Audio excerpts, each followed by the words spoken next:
और अब खबरों में आगे बढ़ेंगे। झारखंड सीजीएल परीक्षा रद्द करने को लेकर के झारखंड के कई जिलों में प्रदर्शन देखने को मिला है। हजारीबाग में छात्रों ने उग्र प्रदर्शन किया तो पुलिस ने मामले पर काबू पाने के लिए लाठीचार्ज भी किया और इसी के साथ सियासी गलियारे में छात्रों के न्याय के लिए बयानबाजी भी तेज हो गई।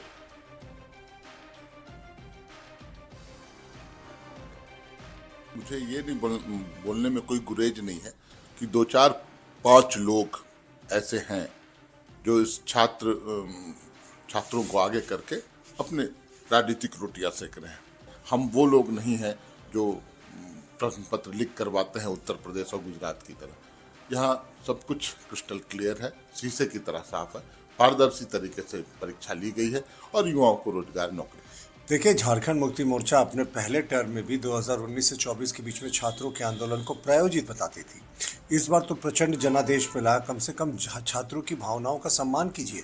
छात्र सीजीएल की परीक्षा के परिणाम को लेकर लंबे समय से आंदोलित है और भारतीय जनता पार्टी भी सीबीआई जांच की मांग करती है और ये मामला अदालत में विचाराधीन है। अंतिम फैसला नहीं आया, फिर सरकार को क्या हड़बड़ी थी इतना जल्दी सीजीएल की परीक्षा देने में? तो पूरी दाल काली लगती है। हमें लगता है इसकी सीबीआई जांच की अनुशंसा राज्य सरकार को करनी चाहिए।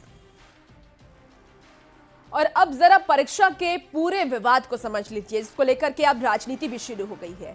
21 से 22 सितंबर को हुई सीजीएल की परीक्षा हुई है और झारखंड में 223 केंद्र पर यह परीक्षा ली गई।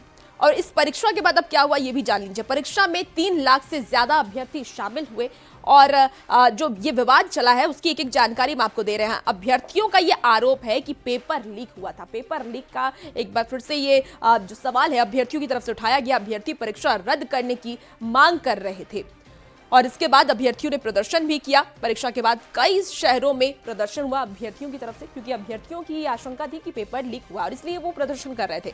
आंदोलन के बाद जेएसएससी ने जांच कमेटी बनाई, एक जांच कमेटी भी उसके बाद बनाई गई। जांच रिपोर्ट में किसी भी गड़बड़ी से इनकार किया गया। जब वो जांच रिपोर्ट पेश की गई तो उसमें कहा गया कि कोई भी गड़बड़ी नहीं हुआ है। हालांकि उसके बाद हाईकोर्ट ने जेएसएससी और सरकार से इसका जवाब भी मांगा और मामले की सीबीआई जांच कराने की उसके बाद फिर से मांग उठी। ये पूरा विवाद कैसे चला वो आपको बता रहे हैं। हाईकोर्ट ने सीबीआई जांच की मांग खारिज कर दी और उसके बाद 4 दिसंबर को जेएसएससी ने रिजल्ट जारी किया।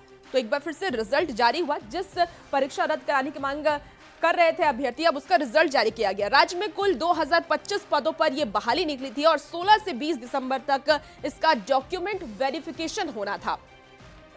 तो आपको बता दें कि 16 से 20 दिसंबर जो है आने वाले वक्त में इसमें डॉक्यूमेंट वेरिफिकेशन होना है और इसे ही लेकर के ये लगातार जो अभ्यर्थियों की तरफ से मांग उठाई जा रही थी कि परीक्षा में पेपर लीक हुआ है, लेकिन इसके बाद भी परीक्षा रद्द नहीं की गई और अब 16 से 20 तारीख रखा गया जब डॉक्यूमेंट वेरिफिकेशन होगा और इसे ही लेकर के पूरा ये मामला चल रहा है, वाद विवाद, और इसमें सियासत भी गर्म हो गई है। खबरों में आगे